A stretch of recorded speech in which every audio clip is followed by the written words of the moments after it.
All right, so we're going to the back page, and we're going to talk a lot about attacks. This is basically a third to almost a half of the rules condensed here.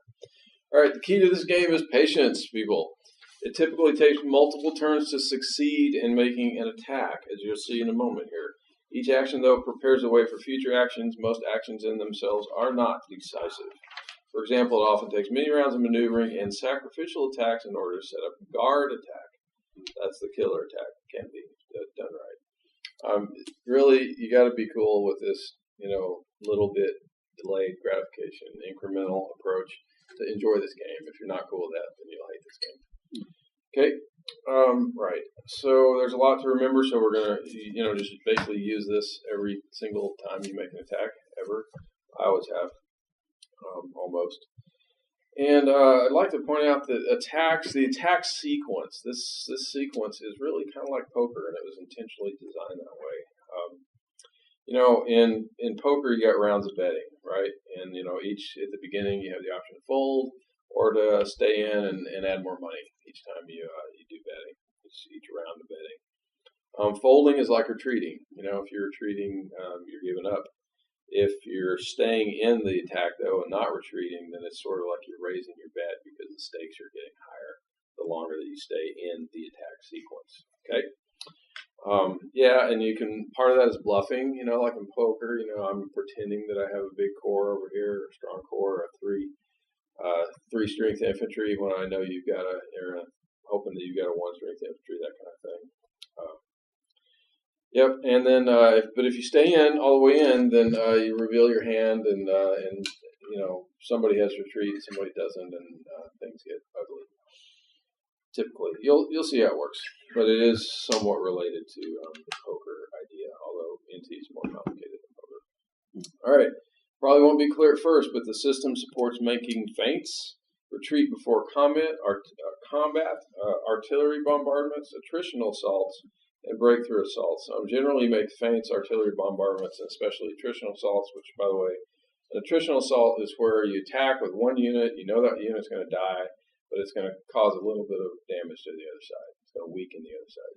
You weaken them, and then you go in later with your big attack that is actually going to push the enemy out of the locale. When they actually have to retreat out of the locale, if it's a big core and they're retreating out of the big locale, then the core splits up and it takes a lot of morale losses, and that can be bad. But then the counterattack to that can be bad also. So, Anyway, it does stuff. So we're just going to go through the attack summary and read it all. So everybody got theirs? All right. You go through it. Attack commands. How can you attack? You can attack using a unit, detach, or core move. So a unit command, a detached command, or a core move command. You can also combine 2 unit moves if they're both artillery and they attack from the same approach.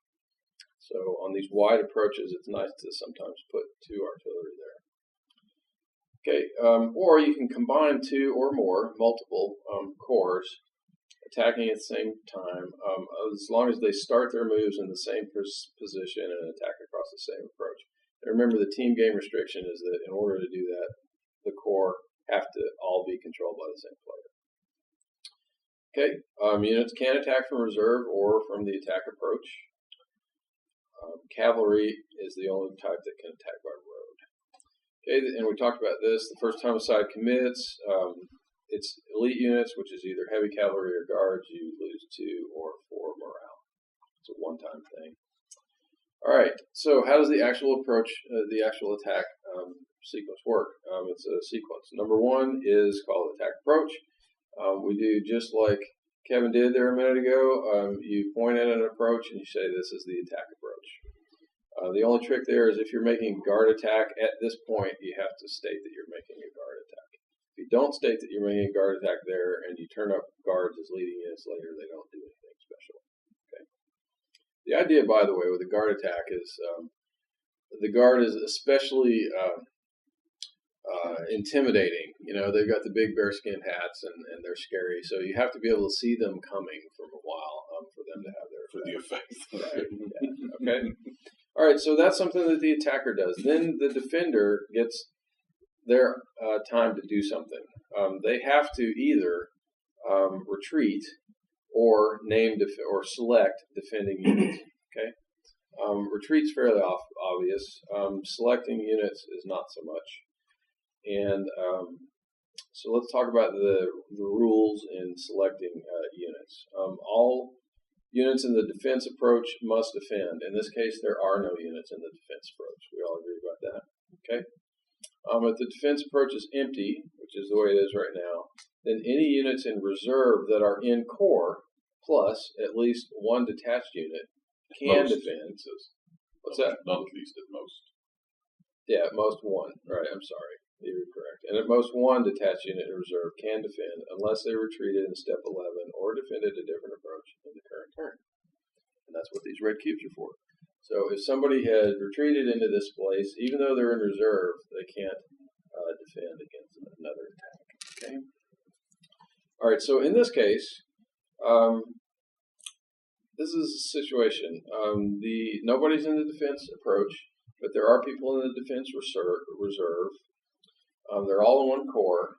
So, and that is your core, right, Julian? Yep. Okay. So Julian gets to say whether he's going to retreat or he names some defending units. Which could be the entire core, or any of them. In this situation, what he probably would want to do is name all four pieces in this core, in Doktorov's core, as defending pieces. Because this early in the battle, you definitely don't want to retreat. And the only reason you want to hold back some of these is if there's a threat on some other approach into this locale, this turn immediately, and there isn't. Mm-hmm. So the right thing to do is to say, they'll all defend. There we go. All right. All right. That's what it is. Great. We'll talk about what he would have had to do if he'd retreated later. I'll get to that at the bottom right of this page. Okay, so now Kevin has something to do. He's the attacker. You have to declare whether the attack is a feint or not. Because it's by road, it has to be a feint. Yeah, you have no choice. There are a lot of points in this where you don't actually have a choice. You know, it's just a situational thing. You have to decide if it's not. So attacks by road must be a feint. Guard attacks cannot be feints.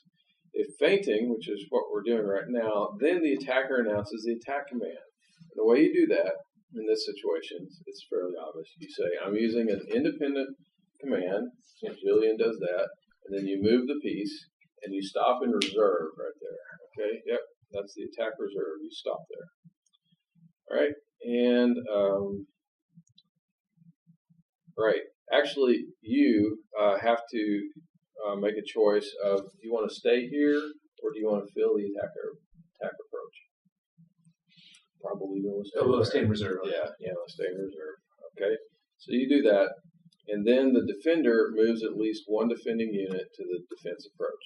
So these are the four defending units. Mm-hmm. At least one of these has to go and block the approach, but it could be all of them. So it could be more than one. So probably the right thing to do in this place is to say that you are moving them all to the defense approach. Just not to break the core. Yeah, right. Because if he didn't, he'd be breaking the core off. And the only reason not to do that is, again, if there was a threat on this approach, or actually, if there was a threat on this approach, these guys are already committed to that approach, so they wouldn't be able to defend. But that's the right thing to do. And interestingly enough, it doesn't explicitly say that on the sheet here, but that ends that attack. Okay, that's the end of it. All right, so moving on to continue moving. Only because it was a feint. Only because it was a feint, yes. Yeah, there are certain places where you break out of the sequence and you go down to, well, there is this after attacks. Let's look at that right now. After attacks, and it does actually say steps 2, 3, and 11. So those are the breakpoints, okay, where you can fall out of this. 2, 3, and then you complete. Right. So we ended at feint, which is number 3. So that's why it's a steps 2, 3, and 11. All right. So cavalry units attacking by road must be revealed when their move ends and must end their move unless the defender retreats. So you get to show us what that is. Okay. Amazing. It's cavalry. Shocker. Right. Exactly. I'm deeply surprised by that. Now, if it was heavy cavalry, it was heavy cav. You would be losing the 2, right? And you're doing it on this attack sequence. Okay, and then we turn all units face down. There'd be a lot. If these units had retreated, they'd all be face up. So that's the point where we turn them face down. If a side are retreated or lost, it uses a morale. It loses a morale point for each strength point it lost anywhere in this sequence. We talked about if a guard attack fails, you lose 3 points over there. It's not a guard attack. Are revealed in the attack sequence, not outside the attack sequence, but in the attack sequence. Whoever reveals them loses 2 morale. That only happens one time. The enemy? Yeah. Well.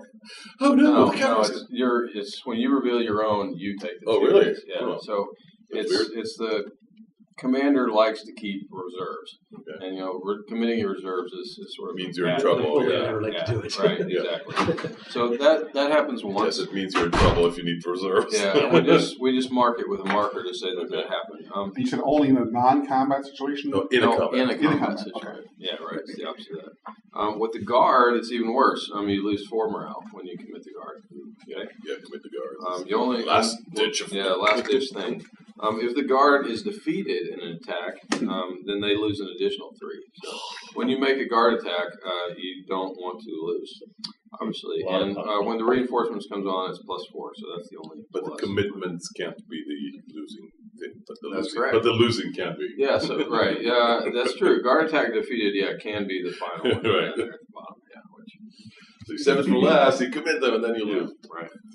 All right, so we've made it through feint, so let's just start with defense leading units. I'm not going to, because we got most of the pieces out here, I'm not actually going to move pieces. You just have to kind of follow through or listen along with this, all right? So, use the break code. Yeah, we could if we need to. We could do that, yep.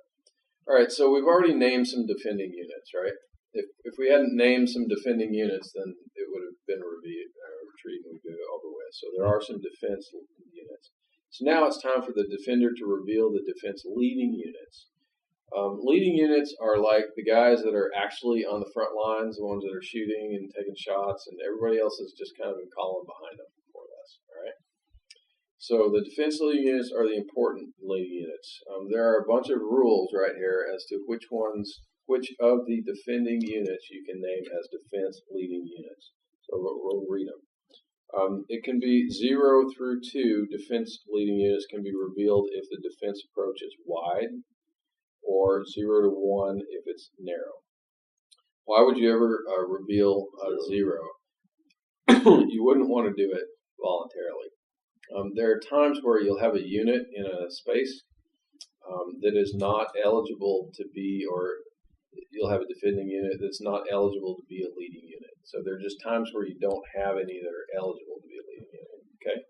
But most of the time you're going to reveal 1 if it's narrow and 2 if it's wide. You want to reveal as many as you can, in general. Okay, you cannot reveal cavalry if the defense approach is obstructed. Remember, obstructed is the slash, and remember, defense approach is in the side of the people being attacked. Yeah. Okay. All right. You also cannot reveal a 1-strength unit in reserve. This is one of the various reasons why artillery is useless in reserve, but it also applies to cavalry and infantry. Yeah, they're bad in reserve. Or 2 units in reserve unless they're the same type. So, for example, leading units are always going to be the same type, whether they're attack or defense leading units. They're always going to be either infantry and infantry, cavalry and cavalry, or artillery and artillery. Okay. On defense, guard can pair with infantry. On offense, guard cannot pair with other infantry. Okay. And they have to be in the same corps, as it says there. All right, so the defense turns up, face up, a couple units, or 1 unit. And then the attacker announces the rest of the attack. And actually, it doesn't say this, but this point at step 5 is actually when the attacker has to decide what to do. There are a lot of times where, as the attacker, you really don't know what you want to do until this point. You just have a general idea. You want to poke something down the road. At this point, you decide exactly what you want to send down the road. Okay. So the first thing you do is announce the attack width. Little thing of the game is that on a wide approach, let's say the defense has put up 2 defense leading units. The attacker can look at that and say, I really want to only fight one of those defense leading units, not 2 of them. And so you can say it's a narrow approach. In an actual narrow or a narrow attack, in an actual narrow approach, you're always going to the width is always going to be 1 or narrow. Okay. Yep. And so if there are 2 defense leading units and the attack is narrow, the attacker turns one of those face down. It's no longer leading. All right. Then 0 to 2 attacking units can lead if the attack is wide, or 0 to 1. Same situation as before. You can actually win an attack with 0 leading units as long as the other guy has 0 defending units. Okay, you cannot reveal cavalry if the defense approach is obstructed. Notice it's the defense approach, so if I'm attacking into this town, I can't lead with cavalry, okay, because the defense approach is obstructed. 1 strength infantry or cavalry may not lead. They can be part of the attack, but they can't be a leading unit in the attack. Okay. You can't use artillery if it's in reserve, or we're talking about leading units here. Artillery cannot lead. Artillery cannot be leading units if you use a corps move. However, you can use a detached move or a unit move to lead with artillery. You can't pair guard and infantry, or any other 2 units unless they're of the same type. In a guard attack, any or all leading units must be guards. The artillery-led attacks cannot be made from the same attack approach 2 rounds in a row, except from a hill locale to a non-hill locale. I think I forgot to mention that places that have a triangle in the middle of them, right above their locale maximum, are hills. Places that don't. So Starry Venerati is definitely a hill. The Santon over here, this little thing, is definitely a hill. There's some excellent hill positions over here, right here. So that's a hill. There aren't a lot of them, but you can kind of tell from the map, actually. The terrain contours too. Right. The graphics help you with that quite a bit. That's a good hill. Definitely a good hill. Okay, so 2 in a row, and what we do there is, if you do an artillery-led attack and you're not on a hill, then we leave the attacking unit face up at the end of the turn, and we leave it face up for a whole turn to show that you can attack next turn. It's just a thing that we do to help remind people that you can't attack twice, unless you're going from a hill to a non-hill. Okay, so both sides now have leading units, right? You got defense leading units, you got attack leading units. You compare the strengths of them. You add up, like this would be a 4 strength right here, and if they were fighting a blue guy, that would be a 1 strength over there on that side. Okay, and you subtract the defense leading strength from the attack leading strength, unless the attack leading pieces are artillery. Artillery-led attack is different, and that's one of the ways it's different. You just forget about the defense leading strength if you're firing artillery. Okay, and that gives you a number called the initial, or it depends. It tells you who the initial winner is. Is there anything else I want to tell you about that? Well, right, the attack strengths are modified. Sorry, the attack strengths are modified if there's a terrain penalty that matches the type of the attack leading units. Remember I said, and there's always one for infantry, right? So if you're attacking with infantry, then there's always a penalty to your infantry strength. So if you're attacking with a 3-strength infantry, it's really a 2-strength infantry, if they're defending the approach. If they're defending in reserve, those terrain penalties don't matter. So you only get terrain if you're in the approach. You don't benefit from terrain at all, even the notional one, if you're in reserve. Okay. Right. And when you have a guard attack, the way I like to say it, is that if you've declared a guard attack and you're using guard units, then each 1 or 2 strength defense leading unit on the defending side,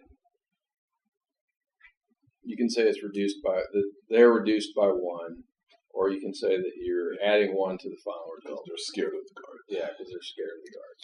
But notice that the guards don't have any effect on a 3 strength unit. So when you're attacking with the guards, you really want to attack when there's just a 1 or 2 strength unit. All right, let's talk about determining the initial winner. Look up here in the top right, see where it says winning attacks.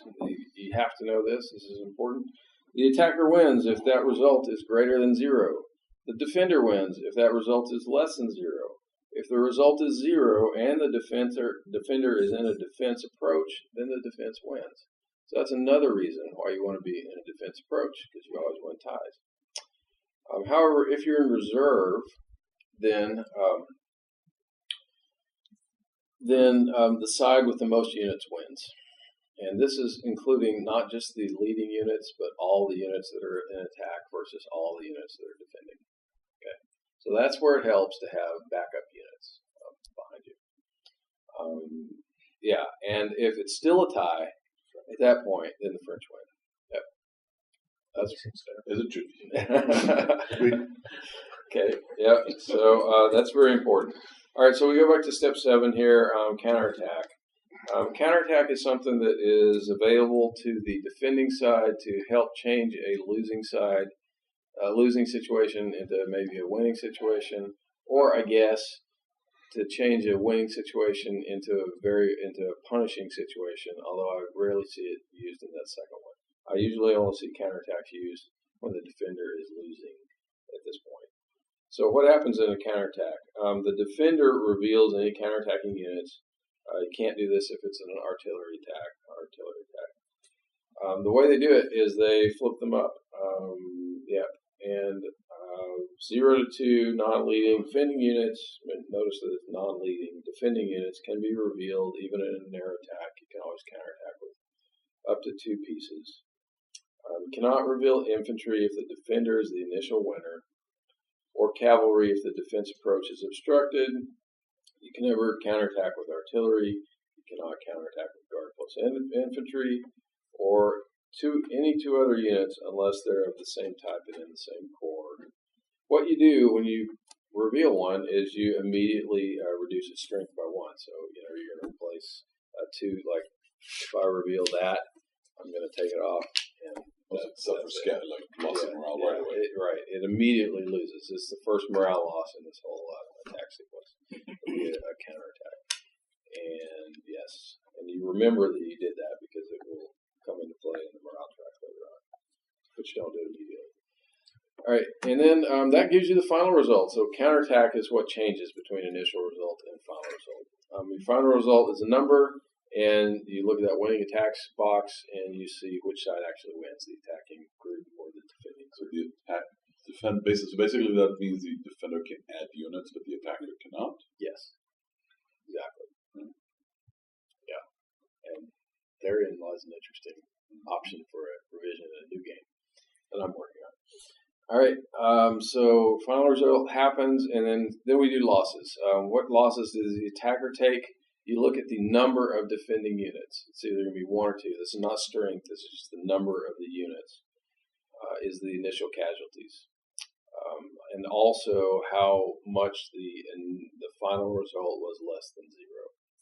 So if you're defending with like 2, 3 strength units, and they're only attacking with like 1 or 2, and the final result's like a -3, then it's going to be -3 plus 2 more for the leading units. That'd be like a -5. That'd be like 5 losses to the attackers.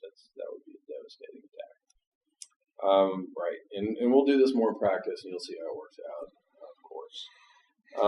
We apply losses evenly to the attack leading units, and the defender chooses which one if there's an odd number to choose. Right, and then if all the leading units are eliminated, then the attacker himself applies losses to any of the other attacking units. There's a lot of cases where you don't want to have any other attacking units. You just send out your one guy. He's going to die, but he's going to do a great job, and then he's going to die. And if you see anybody else with him, they would die too. So you just don't want to do that. So send out one guy by himself. Yes, you can't add them to the attack. Right, exactly. They just suffer losses. Yeah, you can't support an attack in this game. So defender losses, it's similar, right? Number of attack leading units, unless it was an artillery-led attack, plus the amount that the final result was greater than 0. Minus, there's a little wrinkle here, minus the number of defense leading artillery, only if the attack was infantry-led or cavalry-led. In other words, the effect of revealing artillery as defending units in this game is to reduce the casualties of the defending side. That's what it is. Okay. The other thing about this, as we see it here, yeah, right. The other thing about this, so really, the way I think of it is when you have a leading artillery, even though they're marked with just a 1, right? So all the artillery is just a 1. It defends like it's a 2. That's the way to look at it. Artillery defends like it's a 2, but attacks like it's a 1 when it's leading. And here's the other wrinkle about that. We apply losses evenly to non-artillery defense leading units. So if the artillery are leading the defense, they still don't take casualties. It's the other ones it's the other units that are supporting them, the infantry and cavalry, that take the losses first. Right. So that's if the leading units are eliminated, then apply excess losses evenly to the counterattacking units. They take it second. And third, if counterattacking units are eliminated, then the defender applies losses to the other defending units. Okay? All right, we'll just go through that when we have the opportunity to do that. And then completion is we adjust unit positions and core status. All right, there's two situations here. When artillery fires, when artillery makes an attack, nobody moves. It's over at that point. However, right, it's a bombard. If the attacker wins in any other situation, then the defender has to retreat. This is the breakthrough assault. This is you've knocked them out of the locale. And then all attacking units have to enter the reserve in the defense locale. They have to move in. Okay. If the defender wins, then all attacking units back up or stop where they are in the attack reserve. If they were on the approach and they attacked, then they move back to reserve. If they were in reserve and they attacked, they just stay in reserve. Okay. And in that case, if it's a core, the core explodes into individual units instead of a core. It's not really a core anymore. And as a bonus, I guess, the defender moves at least one defending unit to the defense approach, like he did here, but he did it during the feint, but he would have to do it there at the end if he won an attack in that case. All right, so let's kind of go back to the idea of when the attacker wins, the defender retreats. So let's read about retreats here in the box, steps 2 and 11. What happens in a retreat? All units only the defense unit ever retreats, so we're talking about defense here. All units in the defense locale must be turned up, face up, and retreat. You have to. First thing you do is eliminate all the artillery in the defense locale. Doesn't matter whether it was a defending piece or whether it was on a different approach or where it is, artillery just dies in a retreat. Then the defender applies 1 loss or 2 if the defense approach is wide to any non-defending infantry in reserve and 1 loss per approach. Notice this is additional losses beyond this defender losses that we did up here. So we do defender losses, and this is retreat losses. Yeah. Okay. Yep. So the defender loses 1 or 2 to infantry, not cavalry, infantry in reserve. And then you look at the approaches, the other approaches that weren't attacked in the defense locale. And you take losses on all of those also. You take 1 if if the side approach is a narrow one, and 2 if it's wide. And that's actually for both infantry and cavalry. So infantry and cavalry, or cavalry that are on the approaches, can be killed during a retreat.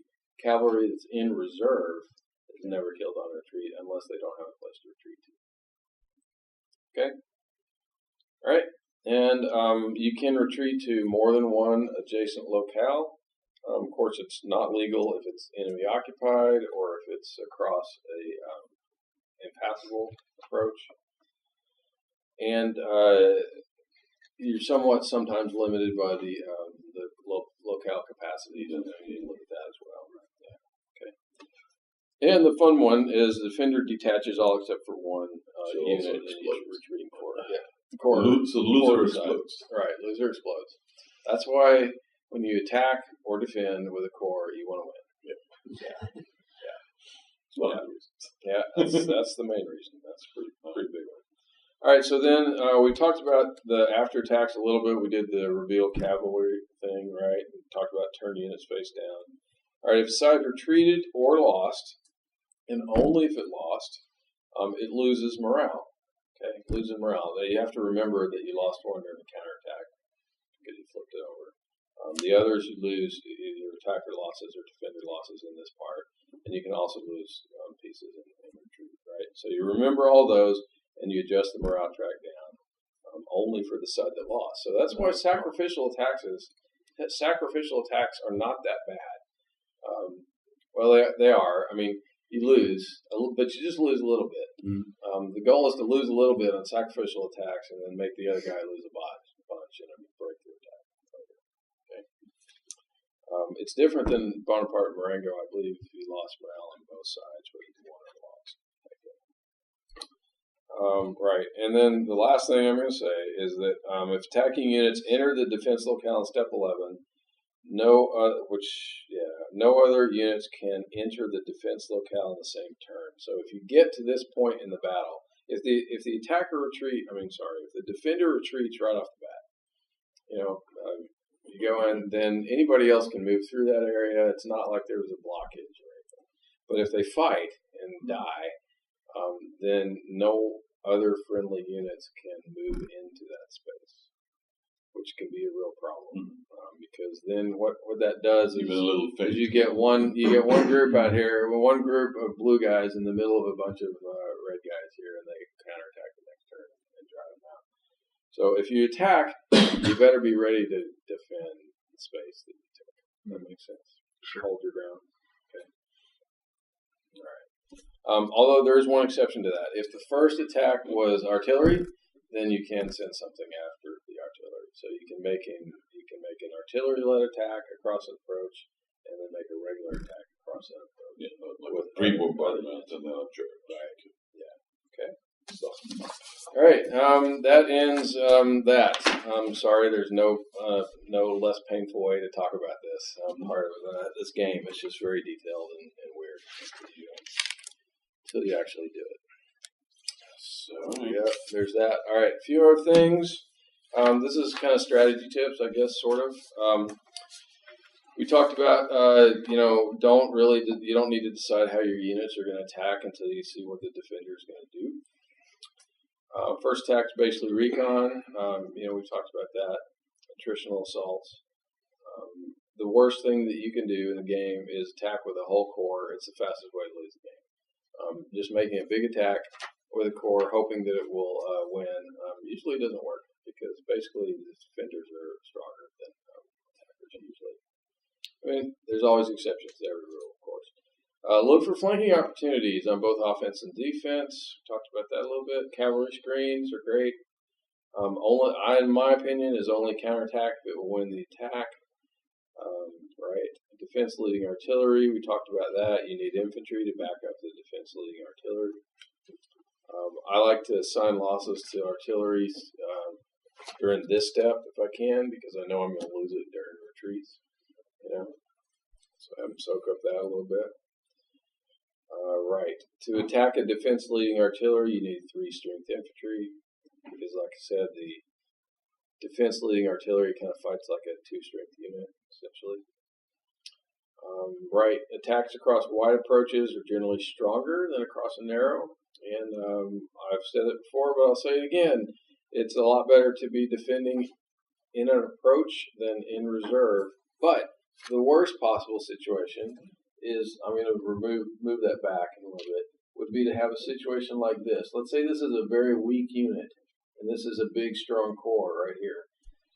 this is the only thing that is defending against an approach that side. All these strong pieces back here can't do anything at all. If suffer losses. If this guy is too weak to stop what's coming in that direction. Okay, so beware of that situation. Yeah. Guard units are tough to use. Well, keep them out of front lines. We talked about that during setup, and that's more or less it. I guess time for you guys to rock and roll. All right.